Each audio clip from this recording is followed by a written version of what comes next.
Assalamu alaikum rahmatullah. Bismillahir Rahmanir Rahim. Hello everyone, welcome back to our channel MNJ Cooking Studio. কেমন আছেন সবাই?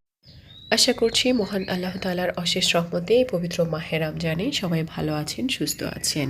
সবাইকে পবিত্র মাহে রমজানের শুভেচ্ছা। অনেক দিন পর MNJ কুকিং স্টুডিওতে নতুন একটা ভিডিও আপলোড করতে চলেছি।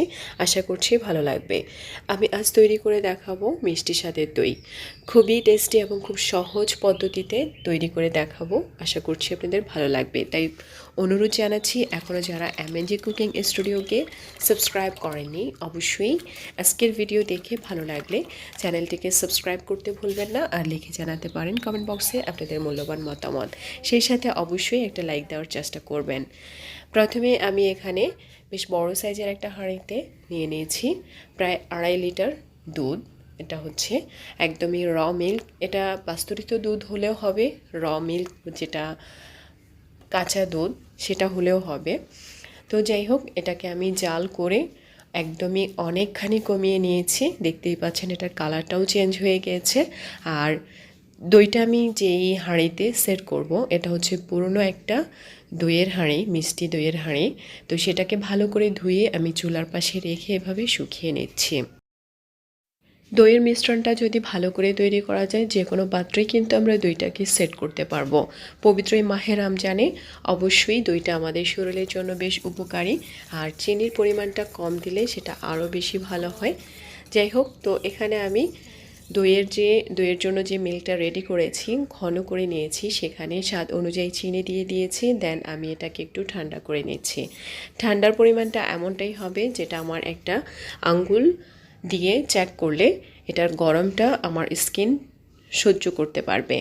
এই পর্যায়ে আমি ছোট যে কাপ দইগুলো, মিষ্টি কাপ দইগুলো কিনতে পাওয়া যায় বাজারে, এগুলোর প্রাইস হচ্ছে 20 টাকা করে, সেই কাপ দইটা আমি দিয়ে দিচ্ছি।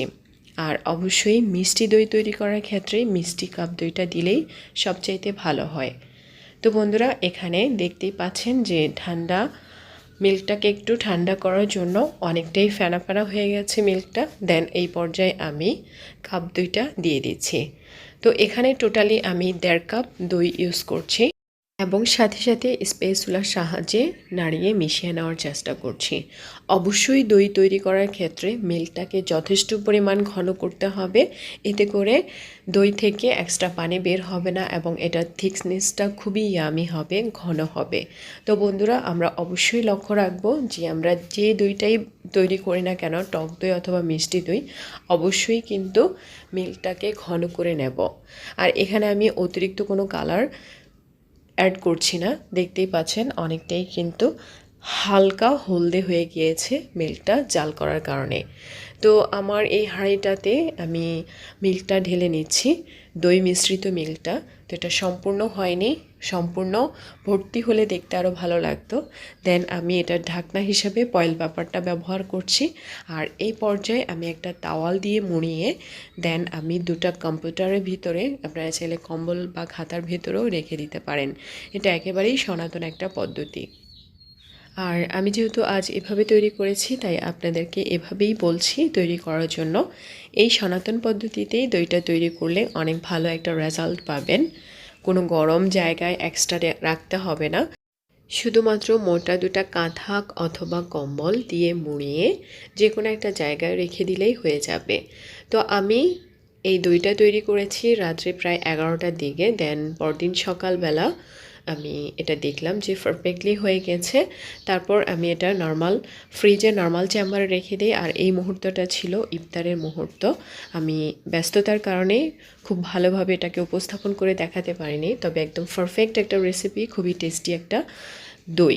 যাই হোক, আপনারা তৈরি করবেন এই পবিত্র মাহে রমজানে, এই গরমের সৃজনে। দইটা আমাদের শরীরের জন্য অনেক ভালো, অনেক রিল্যাক্স লাগে খেলে। আজ এই পর্যন্তই। এতক্ষণ সাথে থাকার জন্য অনেক অনেক ধন্যবাদ। মহান আল্লাহ তাআলা আমাদের সবাইকে সুস্থ সুন্দর রাখুক। আল্লাহ হাফেজ।